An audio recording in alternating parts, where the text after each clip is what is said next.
Schwab Naeem and you are watching E-Edification. E-CAT mathematics के lecture जो आप सुन रहे हैं प्रदीप के साथ। तो आज के लेक्चर में जो कि 5वां लेक्चर है, मेरा टॉपिक है जी Cartesian product and binary relation. ठीक है, चैप्टर 2 चल रहा है पार्ट 1 का। तो इसमें एक इम्पॉर्टेंट टॉपिक है Cartesian product and binary relation. सबसे पहले मैं कार्टेशियन प्रोडक्ट को डिफाइन करूंगा, उसके बाद फिर बाइनरी रिलेशन की तरफ आएंगे।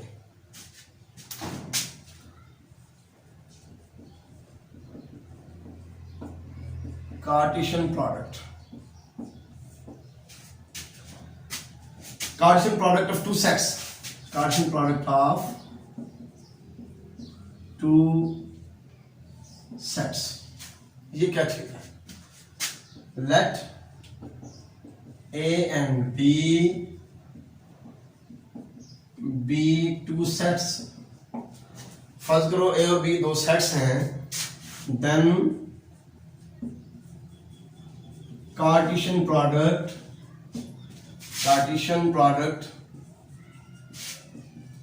of A and B is defined as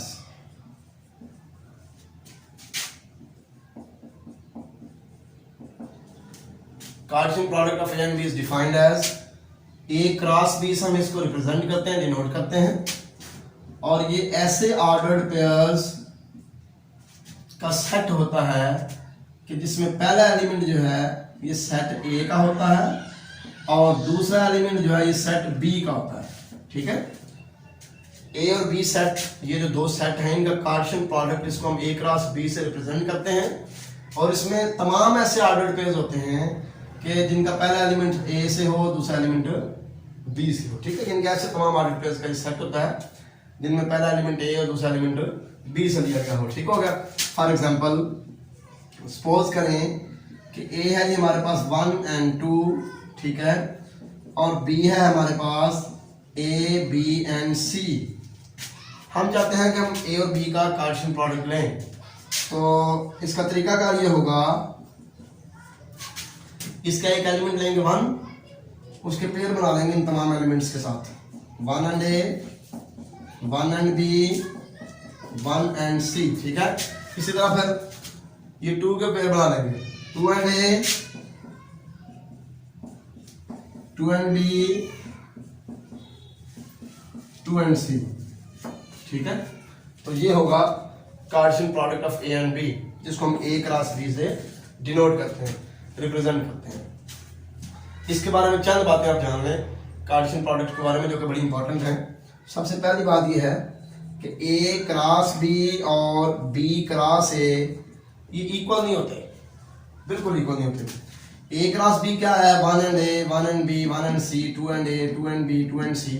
लेकिन जब आप B क्रॉस A लेंगे ना, तो आप B के एलिमेंट्स लेंगे तो A के एलिमेंट के साथ पेयर करेंगे। ठीक है, पहले A लेंगे, A and 1, A and 2, फिर B and 1, B and 2, फिर C and 1, C and 2। ठीक है, तो ये इसलिए A क्रॉस B और B क्रॉस A जो है ये इक्वल नहीं होते, ये आपने बात सेम रखनी है। दूसरी बात ये है कि अगर हमारे पास number of elements in A, यानी कि A का कार्डिनल नंबर अगर हमारे पास P है, ठीक है, और B का कार्डिनल नंबर Q है, ठीक है, तो फिर A क्रॉस B का कार्डिनल नंबर जो है ना, यानी कि A क्रॉस B में Cartesian product of A and B में जो एलिमेंट्स की तादाद होगी वो होगी PQ का प्रोडक्ट। ठीक हो गया। जैसे ये देखें, आपके सामने एक एग्जांपल लिखी हुई है, A के एलिमेंट्स की तादाद है 2, B में कितने एलिमेंट्स हैं? 3। ठीक है, A क्रॉस B जब हम लेते हैं तो 1 and A, 1 and B, 1 and C, 2 and A, 2 and B, 2 and C, ये बन गए 3 और 3 6 पेयर्स। ठीक है, इस सेट के अंदर हो गए 6 एलिमेंट्स, यानी कि इसका कार्डिनल नंबर 6 है। ठीक हो गया। तो इसके 2 थे और इसके 3 एलिमेंट्स थे, 2 और 3 का प्रोडक्ट होता है 6। तो यहां से भी बात साबित हो रही है कि दो सेट्स के कार्टेशियन प्रोडक्ट में नंबर ऑफ एलिमेंट्स जो है वो इक्वल होते हैं जी, product of number of elements of both the sets. ठीक है, दोनों सेट्स के एलिमेंट्स की तादाद को मल्टीप्लाई करें तो जो आंसर आएगा उतने एलिमेंट होंगे A क्रॉस B के अंदर। ये बात आप ध्यान में रखें। ठीक हो गया, तो ये चीज आपने सीख ली। तीसरी बात, इंपॉर्टेंट बात यह है कि अगर ए एक एम्प्टी सेट है या बी एक एम्प्टी सेट है, यानी कि ए और बी में से अगर कोई एक एम्प्टी सेट है, ए और बी में से अगर कोई एक एम्प्टी सेट है, तो हम ए क्रॉस बी को एम्प्टी सेट ही के तौर पर ही डिफाइन करते हैं। ए क्रॉस बी को एम्प्टी सेट के तौर पर ही डिफाइन करते हैं। हम कहते हैं कि ए क्रॉस बी भी एम्प्टी होगा। तो ये चंद चीजें थी कार्टेशियन प्रोडक्ट के बारे में जो कि इंपॉर्टेंट थी, ठीक है। अब हम कार्टेशियन प्रोडक्ट के बाद नेक्स्ट अब हम बाइनरी रिलेशन के बारे में पढ़ते हैं कि बाइनरी रिलेशन क्या चीज है। ठीक हो गया। Any subset of the Cartesian product A cross B is called binary relation from A to B। यहां पे A और B दोनों नॉन एम्प्टी सेट होने चाहिए, ठीक है। फर्ज करें A और B दोनों नॉन एम्प्टी सेट्स हैं, ए क्रॉस बी जो कार्टेशियन प्रोडक्ट है, इसका हम कोई भी सबसेट ले लेंगे तो वो रिलेशन कहलाएगा from set A to set B. अब देखें, सपोज करें ये सेट ए है हमारे पास 1 और 2, बी है ए बी एंड सी, तो ये हमने ले लिया ए क्रॉस बी, ठीक है। हम इसमें से जितने मर्जी चाहे एक पेयर ले लें, चाहे 2 ले लें, चाहे 3 ले लें, लेके एक सेट बना लें, इसका सबसेट हो तो वो रिलेशन होगा फ्रॉम ए टू बी।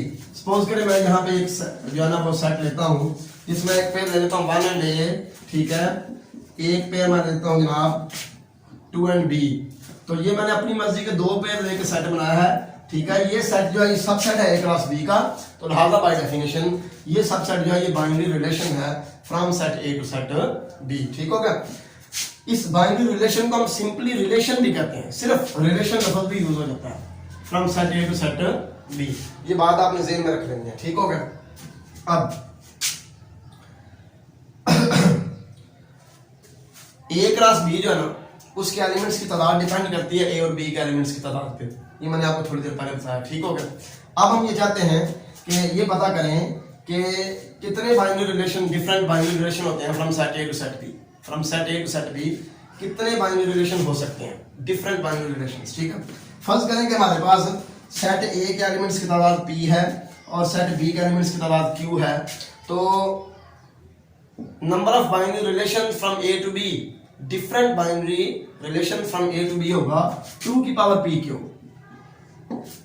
ठीक है। 2 की पावर p क्यू, यानी कि जो प्रोडक्ट है ना नंबर ऑफ एलिमेंट्स का, उनको उसको 2 की पावर में ले लेना है, तो ये हमारे पास आ जाएगा number of different binary relation from set A to set B. इसमें p क्या है, number of elements of set A, और q क्या है, number of elements of set B. ठीक हो गया। domain and range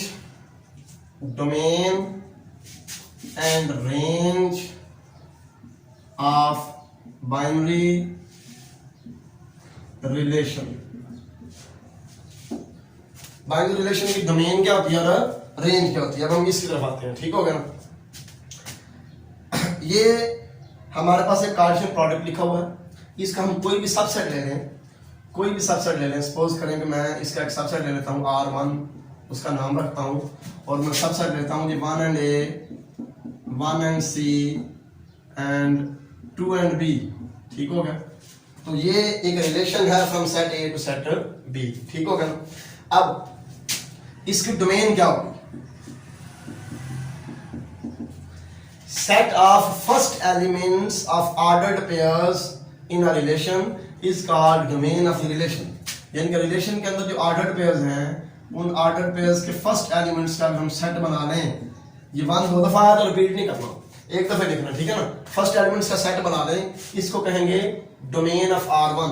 तो फिर मैं जो रिलेशन है सेट A से सेट B, ठीक है ना, और अगर एक रिलेशन है सेट A से सेट B, उसकी डोमेन को मैं डिफाइन कैसे करूंगा कि इसमें सारे वो एलिमेंट होंगे जो A के एलिमेंट हैं, और वो किस तरह के एलिमेंट हैं कि वो ऑर्डर्ड पेयर्स के फर्स्ट एलिमेंट्स हैं। रिलेशन के अंदर ऑर्डर्ड पेयर्स के फर्स्ट एलिमेंट्स हैं। ऐसे तमाम एलिमेंट्स का सेट जो है ये हमारे रिलेशन की डोमेन होगा, ठीक होगा। जैसे यहाँ पे 1 और 2 जो है ये सेट या रिलेशन की डोमेन है। अब पहले एलिमेंट्स, इनकी जो ऑर्डर पेयर्स के पहले एलिमेंट्स हैं उनका सेट बना दें, ये डोमेन होती है। अब अगर हम रेंज की बात करें, रेंज ऑफ अ रिलेशन, ठीक है, फर्ज करें आर एक रिलेशन है from set A to set B, तो इसमें तमाम एलिमेंट्स ऐसे होंगे जो सेट बी के हैं, ठीक है। जब तमाम ऐसे एलिमेंट बी होंगे जो कि सेट बी के एलिमेंट हैं, सच दैट ए बी जो है ये बिलोंग करता है आर को। अब बी यहाँ पे देखें सेकंड एलिमेंट है, यानी कि रेंज क्या हुआ, second elements of ordered pairs in the relation is called set of second elements of ordered pairs in a relation is called range of the relation। यानी कि अगर हम सेकंड एलिमेंट्स का सेट बना रहे हैं, ऑर्डर्ड पेयर्स के second elements का सेट बना रहे हैं, रेंज ऑफ आर क्या आएगा जी, ए सी एंड बी, ठीक है।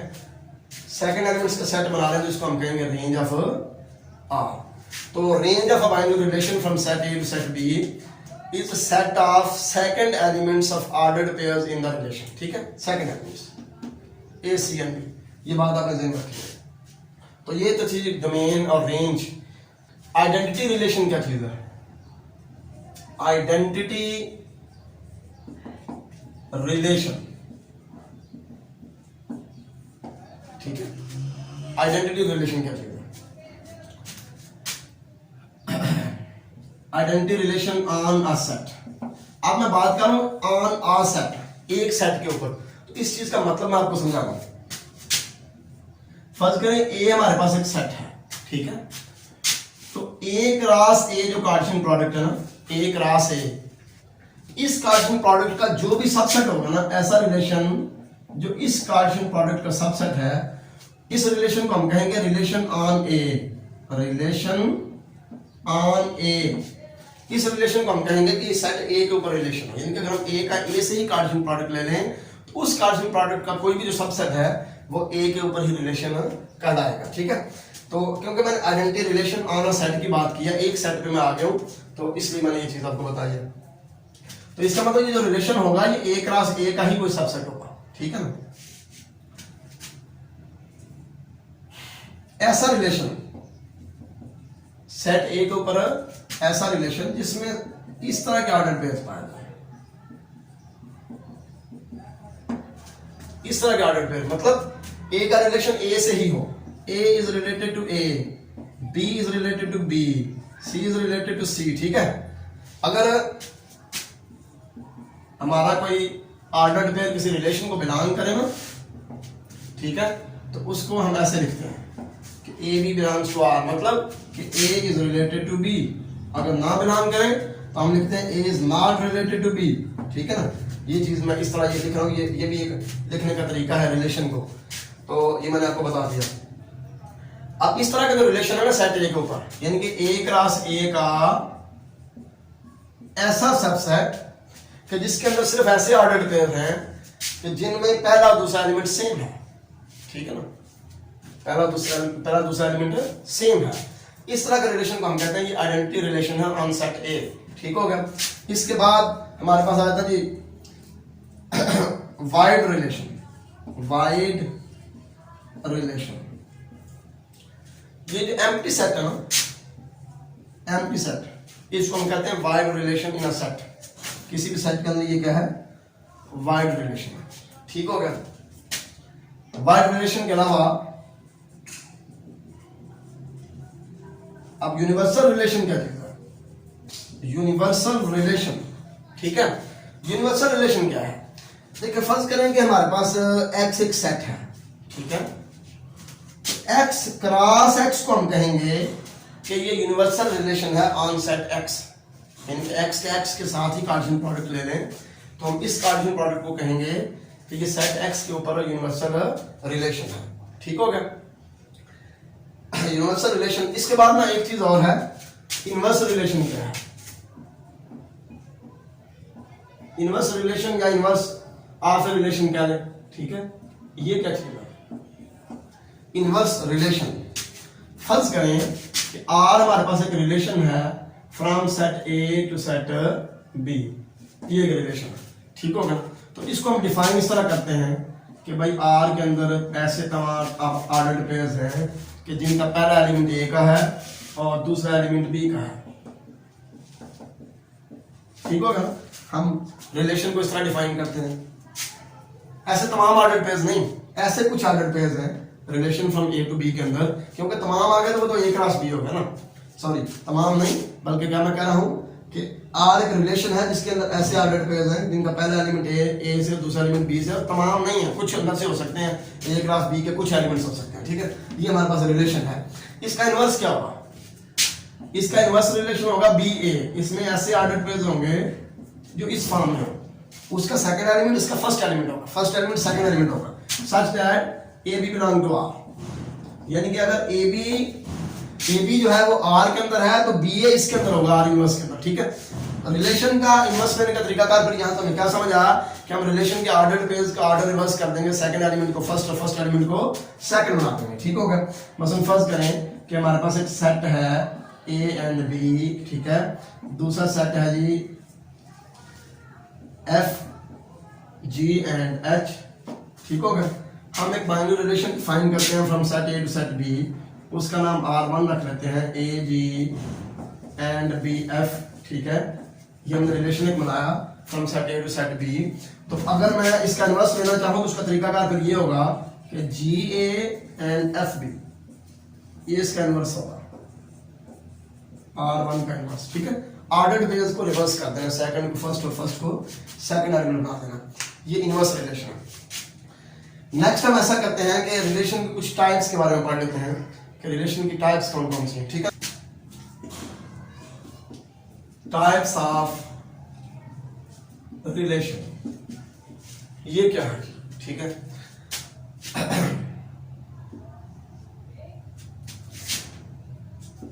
ट्रांजिटिव रिलेशन कौन सी होती है? Transitive relation on a set, किसी भी सेट के अंदर ट्रांजिटिव रिलेशन क्या है? फर्स्ट करें हमारे पास एक सेट है एक्स, ठीक है, और उसके कोई से भी हमारे पास तीन एलिमेंट्स हैं एक्स वाई एंड जेड, जो कि इसको बिलोंग करते हैं, सेट एक्स को एक्स वाई और जेड बिलोंग करते हैं। ठीक है, अगर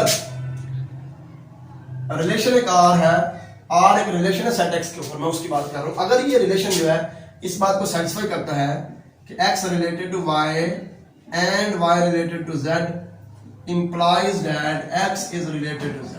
ठीक है, अगर ये रिलेशन जो कि सेट x के ऊपर मौजूद है वो सेट x के कोई से भी तीन एलिमेंट्स के लिए ये कंडीशन सेटिस्फाई करता है कि x is related to y, y is related to z, implies x is related to z, फिर हम कहते हैं R is transitive relation, transitive relation on set x। ठीक हो गया?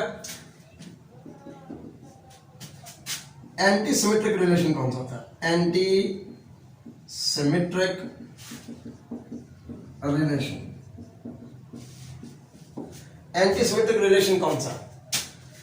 फर्स्ट करें कि सेट एक्स के ऊपर एक रिलेशन है आर, ठीक है, जो कि इसके कोई से भी दो एलिमेंट्स एक्स और वाई के लिए इस कंडीशन को पूरा उतरता है कि अगर एक्स रिलेटेड टू वाई है और वाई रिलेटेड टू एक्स है, y रिलेटेड टू x है, तो फिर x इक्वल टू y होगा, x इक्वल टू y होगा। ठीक है, अगर कोई रिलेशन इस चीज को पूरा उतरता है कि x रिलेटेड टू y और y रिलेटेड टू x हो तो फिर x इक्वल टू y होगा, तो फिर हम कहते हैं कि R जो है ना ये एंटी सिमेट्रिक रिलेशन है सेट x के ऊपर। ठीक हो गया? तीसरी बात, रिफ्लेक्सिव रिलेशन, रिफ्लेक्सिव रिलेशन, अगर कोई रिलेशन सेट एक्स के ऊपर ऐसा रिलेशन है कि जो सेट एक्स के तमाम एलिमेंट्स के लिए इस बात को सेटिस्फाई करता है कि X is related to X, कि सेट एक्स के तमाम एलिमेंट्स अपने साथ ही रिलेटेड हैं। ठीक है, तो फिर हम कहते हैं कि ये रिलेशन आज जो है ये रिफ्लेक्सिव रिलेशन है। ठीक होगा? जैसे फर्ज करें हमारे पास एक सेट है, सेट ऑफ रियल नंबर्स, ठीक है, और हम डिफाइन करते हैं रिलेशन के a divides b if a is a factor of b। ठीक है, तो फिर हम कह सकते हैं कि ये रिलेशन जो है डिवाइड करना, ये रिफ्लेक्सिव रिलेशन है सेट R के अंदर, क्योंकि हर एलिमेंट अपने आप को डिवाइड करता है। ठीक हो गया? इस तरह ये हो गया रिफ्लेक्सिव रिलेशन। तो अब एक रहेगा जी symmetric relation. Symmetric relation, symmetric relation क्या है किसी सेट के ऊपर, सिमेट्रिक रिलेशन क्या है, ठीक है। सिमेट्रिक रिलेशन ये है, फर्स्ट करें आर एक रिलेशन है सेट एक्स के ऊपर, तो हम आर को कहते हैं सेट एक्स के ऊपर सिमेट्रिक रिलेशन है। अगर एक्स रिलेटेड टू वाई हो तो ये हमें इंप्लाई करे कि वाई रिलेटेड टू एक्स है। एक्स अगर वाई से रिलेटेड है तो इसे हमें क्या मिले कि वाई रिलेटेड टू एक्स है। फिर ऐसी सूरत में हम कहेंगे कि जो रिलेशन आर है ये सिमेट्रिक रिलेशन है सेट एक्स के ऊपर, ठीक हो गया। ये 4 टाइप्स थी रिलेशन की।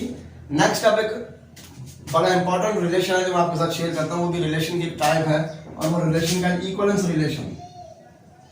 इक्वलेंस रिलेशन, किसी भी रिलेशन को हम कहते हैं कि ये इक्वलेंस रिलेशन है अगर उसके अंदर 3 प्रॉपर्टीज पाई जाए। पहला क्या है कि वो रिफ्लेक्सिव रिलेशन हो, ठीक है। दूसरी बात यह है कि वो सिमेट्रिक रिलेशन हो, ठीक हो गया। और तीसरी बात यह है कि वो ट्रांजिटिव रिलेशन हो। अगर किसी रिलेशन के अंदर ये 3 बातें पाई जाएं, रिफ्लेक्सिव हो, सिमेट्रिक हो और ट्रांजिटिव हो, तो हम ऐसे रिलेशन को क्या कहते हैं, इक्वलेंस रिलेशन कहते हैं। आज मैं बाइनरी रिलेशंस के बारे में जो डिस्कशन करना चाहता था वो मैंने आपके साथ शेयर कर लिया, डिस्कशन कर लिया। फर्ज करें आपसे पूछा जा सकता है कि एक सेट है ए बी एंड सी, ठीक हो गया। एक सेट है ए बी एंड सी और चंद रिलेशंस दिए जाए सेट ए के ऊपर। मसलन पहले ऑप्शन में आपको कह दिया जाए कि जो है ना रिलेशन है जी ए बी एंड सी, ठीक है। दूसरे में कह दिया जाए सी ए सी एंड बी। तीसरे में कह दिया जाए जी B A B and C. और चौथा ऑप्शन आ जाए A B and B C and C, ठीक है। आपसे पूछा जाएगा बताएं कि इन रिलेशंस में से ये तमाम रिलेशन सेट ए के ऊपर है, क्योंकि ये तमाम जो है ए क्रॉस ए के सबसेट है। आपसे पूछा जाएगा आप बताएं कि इन तमाम रिलेशंस में से कौन सा रिलेशन सेट ए के ऊपर आइडेंटिटी रिलेशन है। तो आप ये वाला ऑप्शन टिक करेंगे। उसकी वजह क्या है कि मैंने अभी आपको थोड़ी देर पहले बताया है कि आइडेंटिटी रिलेशन वो होता है जो किसी भी एलिमेंट को उसी के साथ रिलेट करे। ये ए रिलेटेड टू ए है, ये बी रिलेटेड टू बी है, सी रिलेटेड टू सी है, ठीक हो गया। ये होगा जी आपके पास आइडेंटिटी रिलेशन, ठीक है। अब क्योंकि बात हो गया रिलेशन की, तो आपसे पूछा जा सकता है कि भाई सेट ए के अंदर एलिमेंट्स हैं 3, ठीक है। सेट बी के अंदर एलिमेंट्स हैं 5। तो आप ये बताएं कि सेट ए से सेट बी कितने डिफरेंट बाइनरी रिलेशन डिफाइन किए जा सकते हैं। तो आप क्या ऑप्शन टिक करेंगे, 2 की पावर 3 इंटू 5। क्योंकि थोड़ी देर पहले मैंने आपको बताया कि अगर सेट ए के एलिमेंट्स की तादाद m हो, सेट बी के एलिमेंट्स की तादाद n हो, और आपसे कहा जाए कि बताएं कि आप कितने डिफरेंट बाइनरी रिलेशन डिफाइन कर सकते हैं from set A to set B. तो मैंने कहा था कि उसके लिए आपका फार्मूला क्या होगा जी, 2 की पावर mn। तो इसी चीज़ को मैंने यहाँ पर ध्यान में रखा है। इसके एलिमेंट्स की तादाद 3 है, इसकी 5 है। फिर आप 2 की पावर 15 वाला ऑप्शन जो है वो आप टिक करेंगे, ठीक हो गया। इस तरह का एमसीक्यूज भी आपको पूछा जा सकता है पेपर के अंदर। अब आपसे ये भी पूछा जा सकता है कि बताएं कि भाई ए जो है उसके अंदर है 3 एलिमेंट्स, ठीक है। और बी सेट जो है ये एम्प्टी सेट है। तो आप ये बताएं कि ए क्रॉस बी में कितने एलिमेंट्स होंगे। ए क्रॉस बी में टेक्निकल क्वेश्चन है लेकिन ये बड़ी आसान चीज है। मैंने आपको थोड़ी देर पहले बताया कि अगर ए और बी में से कोई एक भी एम्प्टी सेट हो, कोई एक भी एम्प्टी सेट हो, तो आपने ये बात ज़हन में रखनी है कि ए क्रॉस बी एम्प्टी ही होगा। ए और बी में से कोई भी एम्प्टी सेट हो तो ए क्रॉस बी एम्प्टी ही होगा। इसलिए अगर आपसे ये पूछा जाए कि बताएं जी कि ए क्रॉस बी के एलिमेंट्स की तादाद कितनी होगी, तो आप वो वाला ऑप्शन टिक करेंगे जिसमें 0 लिखा हो, इट हैज 0 एलिमेंट्स, इसमें कोई एलिमेंट नहीं है, या ये लिखा हो इट इज एम्प्टी सेट। तो इस तरह के डिफरेंट एमसीक्यूज आपसे पूछे जा सकते हैं। इंपॉर्टेंट टॉपिक है आज वाला, आप इसको अच्छी तरह लेक्चर को सुने, ठीक है। अगर आपको पसंद आए तो दोस्तों के साथ शेयर भी करें। अल्लाह हाफिज़, अस्सलाम वालेकुम।